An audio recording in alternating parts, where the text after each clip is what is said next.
الحمد لله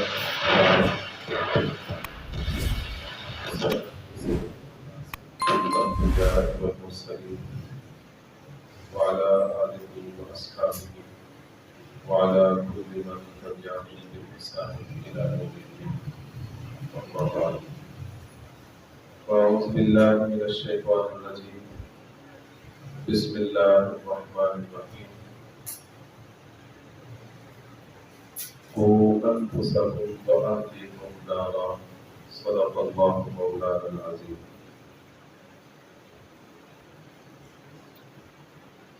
سیرت کورس میں ایک سلسلہ درس جو چل رہا ہے، عادت عبادت کیسے بنتی ہے، آج اس کا ہم سبق نمبر 20 پڑھ رہے ہیں۔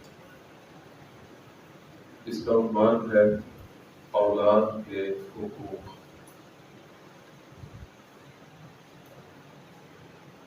جیسا کہ انسان کی زندگی میں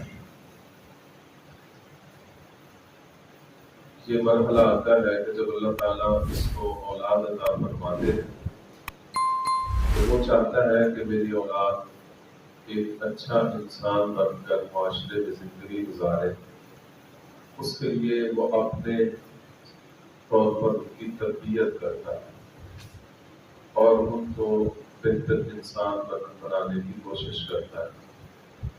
لیکن اگر آدمی اپنی مرضی سے اپنی سوچ سے یہ تربیت کرے گا تو وہ پھر ایک عادت رہے گی، اس کا نتیجہ پتہ نہیں کیا نکلتا ہے۔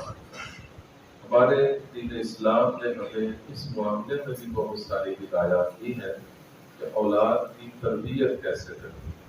اگر ہم اس اسلام کے بتائے ہوئے طریقے کے مطابق تربیت کریں گے، اولاد کی ایک اچھا انسان بن جائے گی اور اس کے ساتھ ساتھ ہمیں یہ کام کرنے پر اجر و ثواب بھی ملے گا۔ یہ کام ہمارے لیے عبادت بن جائے گا۔ اس میں چند ایک پوائنٹ میں عرض کرتا ہوں، مسائل تو بہت سارے ہیں۔ جب کسی کے ہاں اولاد ہو تو اس کا سب سے پہلا حق یہ ہے کہ اس کے کان میں، دائیں کان میں اذان دی جائے، بائیں کان میں اقامت کہی جائے۔ پہلے تو لوگ بڑا اس کا اہتمام کرتے تھے، جب سے یہ ہسپتال میں یہ معاملہ ہونے لگا ہے اس وقت سے ان چیزوں سے کئی لوگ بے پرواہی کرتے تھے۔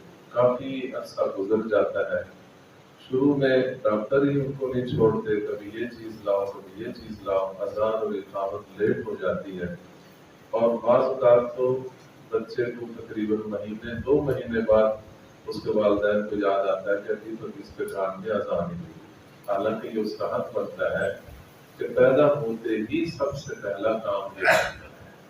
چنانچہ حدیث پاک میں آتا ہے، حضرت ابو رافع رضی اللہ تعالیٰ عنہ فرماتے ہیں، ترمذی شریف کی روایت ہے کہ رأیت رسول اللہ صلی اللہ علیہ وسلم اذن فی اذن الحسن بن علی رضی اللہ تعالیٰ عنہما، کہ میں نے خود دیکھا نبی اکرم صلی اللہ علیہ وسلم نے حضرت حسن بن علی رضی اللہ عنہما کے کان میں اذان دی۔ تو اس کا طریقہ یہ ہے، دائیں کان میں اذان دینی، اذان فجر والی، جس میں الصلاۃ خیر من النوم کے الفاظ بھی ہیں، اور بائیں کان میں اقامت کہتے ہیں۔ اذان اور اقامت کے بہت سارے مسائل ہیں، لیکن مختصر یہ ہے کہ اذان میں ایک ایک جملے کو ایک ایک سانس میں پڑھنا ہے۔ اس میں جو شروع والے جو جملہ ہے نا، اللہ اکبر اللہ اکبر، یہ دونوں کلمات ایک سانس میں پڑھنے ہیں، اور باقی سارے جملے جو ہیں ان کو ایک ایک سانس میں پڑھ کر، سانس لے کر دوبارہ دوسرے سانس میں دوسرا جملہ پڑھنا ہے۔ لیکن اقامت میں یہ طریقہ ہوتا ہے کہ دونوں جملوں کو ایک ایک سانس میں پڑھنا ہے، یعنی اللہ اکبر یہ 2 دفعہ ایک جملہ ہوگا، دوسرا جملہ پھر اللہ اکبر، ان چاروں کو ایک سانس میں پڑھنا ہے۔ پھر اشہد ان لا الہ الا اللہ دونوں کو ایک سانس میں پڑھنا ہے۔ اشہد ان محمد رسول اللہ کو ایک سانس میں 2 دفعہ پڑھنا ہے۔ حی علی الصلاۃ کو ایک سانس میں 2 دفعہ پڑھنا ہے۔ حی علی الفلاح کو ایک سانس میں 2 دفعہ پڑھنا ہے۔ قد قامت الصلاۃ کو ایک سانس میں 2 دفعہ پڑھنا ہے، اور پھر اللہ اکبر لا الہ الا اللہ، ان دونوں کو ایک سانس میں مکمل کرنا ہے۔ یہ طریقہ ہے مسنون، اس طریقے سے اذان دینا۔ اذان دینے کے لیے ضروری نہیں کہ آپ کسی کا انتظار کریں، اتنا تو ہر مسلمان کو یاد ہوتا ہے، اور والد کو چاہیے کہ وہ بچے کے کان میں اذان دے دیں، لیکن اس عمل کو مؤخر نہیں کرنا چاہیے۔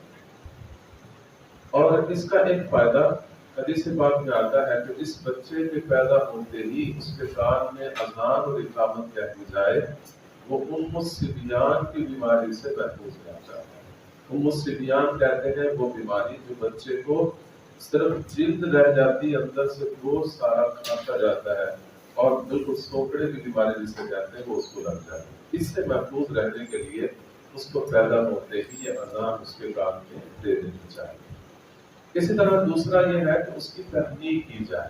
چنانچہ نبی اکرم صلی اللہ علیہ وسلم کے پاس صحابہ کرام اپنے نومولود بچوں کو لایا کرتے تھے، آپ اپنی زبان اقدس سے دعا شہد میں یا کھجور میں مکس کر کے ان کو کھلایا کرتے تھے۔ تو اب تو چونکہ نبی اکرم صلی اللہ علیہ وسلم جیسی ہستی تو کوئی ہے نہیں، تو یہ جو نیک لوگ ہوتے ہیں، خاص طور پر جو اہل علم لوگ ہیں، ان سے اپنے بچوں کو تحقیق کروائی جائے، اس کے بھی بڑے اثرات ہوتے ہیں۔ اور اسی طرح 7ویں دن ایک تو عقیقہ کرنا ہے، یہ بھی مسنون ہے، اور پھر اس کے ساتھ ساتھ اس کا نام رکھنا ہے، اس کے سر کے بال مونڈنے ہیں، اور اس کا ختنہ کروانا ہے۔ چنانچہ حدیث پاک میں آتا ہے، ترمذی شریف کی حدیث ہے کہ امر بتسمیۃ المولود یوم سابعہ، 7ویں دن نبی اکرم صلی اللہ علیہ وسلم نے نام رکھنے کا حکم دیا ہے، ووضع الاذى عنہ، سر کے بال مونڈنے کا، جو گندگی ہے اسے ختم کرنے کا حکم دیا ہے، اور والعقد، اور عقیقے کا حکم دیا ہے۔ اور اسی طرح ختنہ بھی اسی وقت ہو جائے تو یہ بچپن کے اندر ہونا بھی زیادہ مناسب ہے۔ اسی طرح جاہلیت میں یہ طریقہ تھا کہ جانور جو عقیقے کے لیے ذبح کیا جاتا تھا، اسی جانور کے خون سے اس بچے کے سر کو سرخ اور رنگا جاتا تھا۔ لیکن جب اسلام آیا تو صحابہ کرام نے یہ طریقہ اختیار کیا کہ جانور کو ذبح کر لیا کرتے تھے، لیکن بچے کے سر پر زعفران جو ہے وہ مل دیا کرتے تھے۔ ایک تو خوشبودار بھی ہوتا ہے اور پٹھوں کے لیے طاقتور بھی ہوتا ہے، اور اس کے ذریعے سے اس بچے کے لیے خوبصورتی کا باعث بھی بنتا ہے۔ تو یہ طریقہ صحابہ کرام نے اپنایا۔ بچے کے جو سر کے بال مونڈے جائیں گے، اس کے بارے میں تعلیم یہ ہے کہ ان بالوں کو وزن کر کے اس کے وزن کے برابر چاندی صدقہ کی جائے۔ چنانچہ حدیث پاک میں آتا ہے، ترمذی شریف کی حدیث ہے کہ رسول اللہ صلی اللہ علیہ وسلم نے حضرت حسن رضی اللہ عنہ کا عقیقہ کیا، اور فاطمہ سے کہا، یا فاطمہ، کہ اپنے بچے کے سر کے بال مونڈو، اور وتصدقی بزینۃ شعرہ فضۃ، اور اس کے بالوں کو وزن کر کے اس کے برابر چاندی صدقہ کرو۔ تو یہ حضور اکرم صلی اللہ علیہ وسلم کی تعلیم ہے۔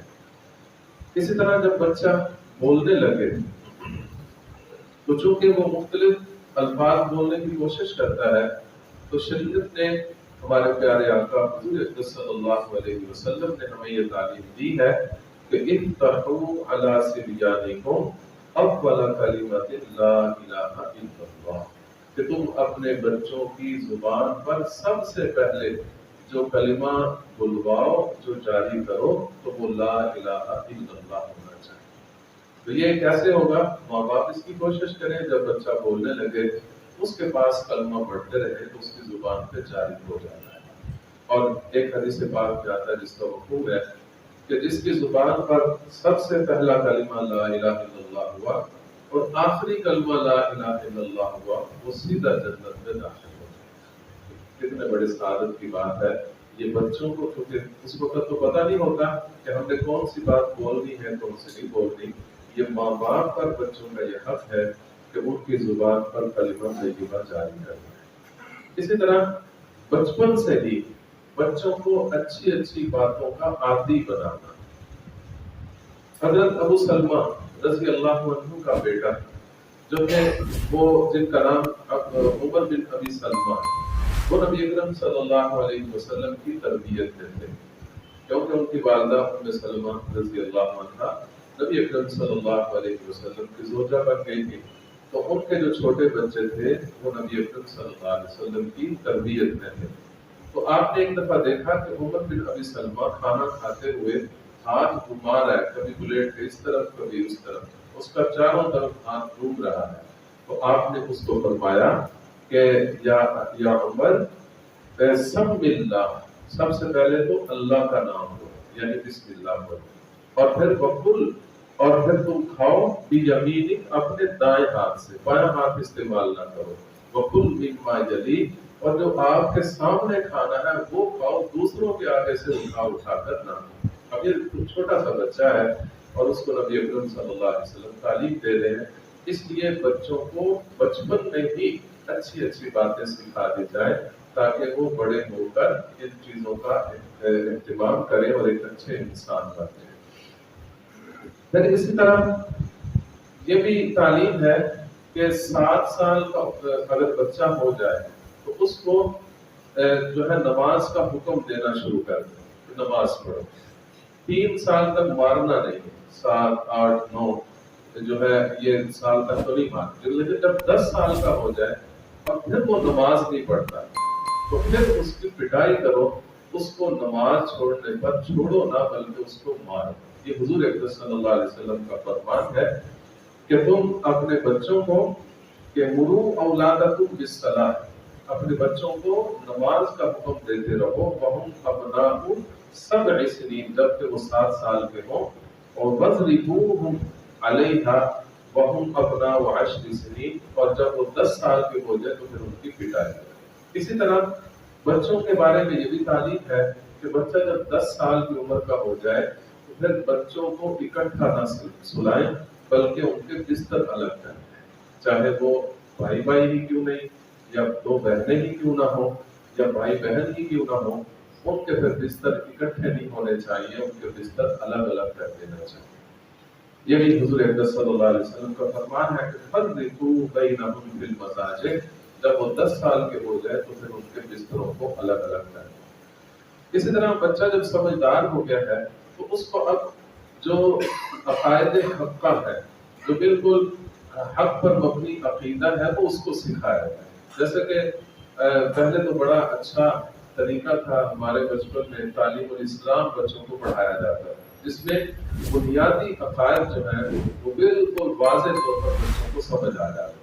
جیسے کہ ہم پوچھتے تھے کہ تم کون ہو، وہ کہتے ہیں ہم مسلمان ہیں، ہمارا دین کون سا ہے، اسلام ہے، ہمیں کس نے پیدا کیا، اللہ نے پیدا کیا۔ یہ جو بنیادی عقائد ہے، عقائد حقہ، یہ بچوں کو سکھانا یہ بھی بچوں کا حق ہے جو ماں باپ کے ذمہ لازم ہے۔ اور پھر اسلامی آداب بھی سکھانا۔ حضور اکرم صلی اللہ علیہ وسلم کا فرمان ہے کہ والد اپنی اولاد کو جو بھی تحفہ دے ان میں سے سب سے بہترین تحفہ یہ ہے جو اس کو اچھے آداب سکھائے۔ یہ اس کے لیے بہت بڑا بہترین تحفہ ہے جو ساری زندگی اس کو کام آئے۔ اسی طرح بچوں کے ساتھ نرمی کا برتاؤ رکھنا، بلا وجہ کی سختی نہ کرنا، اور جو چھوٹے بچے ہوتے ہیں چونکہ وہ پیار محبت شفقت کے زیادہ جو ہے طالب ہوتے ہیں، تو ان کے ساتھ محبت پیار کا اظہار کرنا۔ جیسے کہ ایک دفعہ نبی اکرم صلی اللہ علیہ وسلم اپنی گود میں حضرت حسین یا حضرت حسن رضی اللہ عنہما، ان دونوں میں سے کسی ایک کو گود میں لے کر ان کا بوسہ لے رہے تھے۔ تو حضرت اقرا بن حابس رضی اللہ تعالیٰ عنہ جو ایک بہت بڑے سردار تھے، انہوں نے جب یہ منظر دیکھا تو بڑے تعجب سے پوچھا، یا رسول اللہ آپ بچوں کو بوسہ دے رہے ہیں؟ آپ نے فرمایا، اور اس نے یہ بھی ساتھ کہا کہ میرے تو 10 بیٹے ہیں، میں نے آج تک کسی بچے کا جو ہے بوسہ نہیں دیا۔ حضور اکرم صلی اللہ علیہ وسلم نے فرمایا، من لم یرحم لا یرحم، او کما قال علیہ الصلوۃ والسلام، یہ تو بندے کے دل میں رحم ہوتا ہے، جو رحم نہیں کرتا اس پر رحم کیا بھی نہیں جاتا۔ تو یہ بچوں کا یہ حق ہے کہ ان کے ساتھ محبت کا اظہار کیا جائے، ان کے ساتھ نرمی کا انداز جو ہے وہ اپنایا جائے۔ ہاں اگر کوئی ایسا موقع ہو کہ وہ کوئی شریعت کے خلاف کام کر رہے ہیں یا کسی ادب کے خلاف کام کر رہے ہیں تو ان پر سختی بھی کی جا سکتی ہے، لیکن ہر وقت سختی نہیں ہونی چاہیے، بوقت ضرورت سختی بھی کر سکتے ہیں۔ جیسے کہ حدیث پاک میں آتا ہے الف الصوت، کہ تم گھر میں کوڑا لٹکا کے رکھو جہاں سے سارے لوگوں کو نظر آئے، تاکہ ان کے لیے یہ ادب کا باعث بنے کہ ہم نے کوئی غلط کام نہیں کرنا۔ اسی طرح بچوں میں برابری کرنا، یعنی کہ ایک بچے سے زیادہ پیار ہے دوسرے سے کم ہے، حضور اکرم صلی اللہ علیہ وسلم کا فرمان ہے اعدلوا فی اولادکم، بخاری شریف کی روایت ہے کہ تم اپنی اولاد میں برابری کرو، انصاف کرو، عدل و انصاف سے کام کرو۔ اور خصوصاً بیٹیوں کو عام طور پر بڑا حقیر سمجھا جاتا ہے، لیکن یہ بات کی شریعت کے بالکل تعلیمات کے خلاف ہے۔ بیٹیوں سے خوشی سے پیش آنا، ان کے ساتھ اچھا سلوک کرنا، بیٹوں کے برابر ان کو حقوق دینا اور ان کے ساتھ ویسا ہی رویہ رکھنا جیسے بیٹوں کے ساتھ اچھا رویہ رکھا جاتا ہے۔ حضور اکرم صلی اللہ علیہ وسلم کا فرمان ہے کہ اگر کسی آدمی کو بیٹیوں سے آزمایا گیا ہے، یعنی اس کو بیٹیاں دے دی گئی ہیں اور پھر وہ ان کی اچھی تربیت کرتا ہے، ان کے ساتھ حسن سلوک سے پیش آتا ہے، تو فرمایا کہ کن لہو سترا من النار، کہ وہ بیٹیاں اس کے لیے جہنم سے آڑ بن جائیں گی، اس کو جہنم میں جانے دیں۔ کتنی بڑی سعادت کی بات ہے۔ اور اسی طرح جب بچے بڑے ہو جائیں، خصوصاً جب بچیاں بڑی ہو جائیں، تو ان کا یہ حق ہے والدین ان کو پردے کا حکم دے۔ اللہ تعالیٰ کا فرمان ہے یا ایھا النبی قل لازواجک وبناتک ونساء المؤمنین، کہ تم آپ اے پیارے نبی آپ اپنی بیویوں کو بھی حکم دے، اپنی بیٹیوں کو بھی حکم دے، مسلمان عورتوں کو بھی حکم دے کہ جب بھی وہ باہر نکلے تو اپنے چہرے پر پردے کے لیے چادر ڈال دیا جائے۔ تو ان کے لیے پردے کا حکم دینا یہ والدین کی ذمہ داری ہے۔ اسی طرح بچے اگر بعض اوقات تنگ کرتے ہیں، کوئی نافرمانی کر بیٹھتے ہیں، انہیں فوراً بد دعا نہیں دینی چاہیے۔ کیوں؟ کہ والدین کی دعائیں تو بڑی جلدی قبول ہوتی ہیں، اس سے ایک دفعہ بد دعا دے دی، ہو سکتا ہے ساری زندگی اس کی برباد ہو جائے، تو پھر بعد میں روتے رہ جائیں گے، خود والدین بھی پریشان ہو جاتے ہیں۔ تو وقتی غصے کو مد نظر رکھتے ہوئے اپنی زبان کو کنٹرول کرنا، ان کے حق میں کسی قسم کی بد دعا نہ دے، اور خصوصاً جب وہ گناہ میں مبتلا دیکھے جائے تو ان کو خوب تنبیہ تو کر سکتے ہیں، ان کو اچھی تربیت کے لیے ڈانٹ سکتے ہیں اور ان کو جو ہے تربیت کے لیے کچھ بھی کہہ سکتے ہیں، کیونکہ اللہ تعالیٰ کا فرمان ہے قوا انفسکم واہلیکم نارا، خود بھی آگ سے بچنا ہے، جہنم سے بچنا ہے، اور اپنے بچوں کو بھی جہنم سے بچانا ہے۔ عقیقہ کے بارے میں پھر آج ایک سوال آیا ہے کہ عام طور پر لوگ دعوت پکاتے ہیں، پھر اس میں پیسے وغیرہ وصول کیے جاتے ہیں۔ اصل میں عقیقہ کے سارے وہی احکام ہیں جو قربانی کے احکام ہیں، کہ جیسے قربانی کے جانور کے اندر شرائط جو پائی جاتی ہیں، وہی ساری شرائط عقیقہ کے جانوروں کے لیے بھی ہیں۔ جیسے قربانی کے جانور کے گوشت کو 3 حصے کر کے ایک حصہ اپنے لیے، ایک رشتہ داروں کے لیے، ایک غریبوں کے لیے رکھا جاتا ہے، مستحب طریقہ ہے، وہی طریقہ عقیقے کا ہوتا ہے۔ ہاں اگر ایک آدمی کے گھر کے افراد بہت زیادہ ہیں یا رشتہ دار آ گئے ہیں اور ان کی تعداد بہت زیادہ ہے، تو پھر وہ سب کو کھانا کھلایا بھی جا سکتا ہے، اس میں کوئی حرج کی بات نہیں۔ باقی رہ گا پیسے، تو ظاہر ہے کوئی آدمی منہ سے تو نہیں مانگتا کہ مجھے پیسے دے کر جاؤ، اپنی خوشی سے اگر کوئی تحفہ پیسے وغیرہ دیتے ہیں تو وہ اپنی خوشی کی بات، لیکن مانگنا نہیں چاہیے، کیونکہ دعوت کا مقصد یہ تو اپنے بچے کی خوشی کا اظہار ہے۔ تو اس خوشی پر چونکہ تحادو تحابو ہدیہ دینے سے محبت بڑھتی ہے، اس میں کوئی حرج کی بات ہے۔ لیکن اگر کوئی آدمی کسی نیت سے کرتا ہے کہ میں نے لوگوں سے پیسے بٹورنے ہیں، تو ظاہر اس کی نیت درست نہیں ہے۔ مقصد یہ ہونا چاہیے کہ میں سنت طریقے پر اپنے بچے کا عقیقہ کرنا چاہوں۔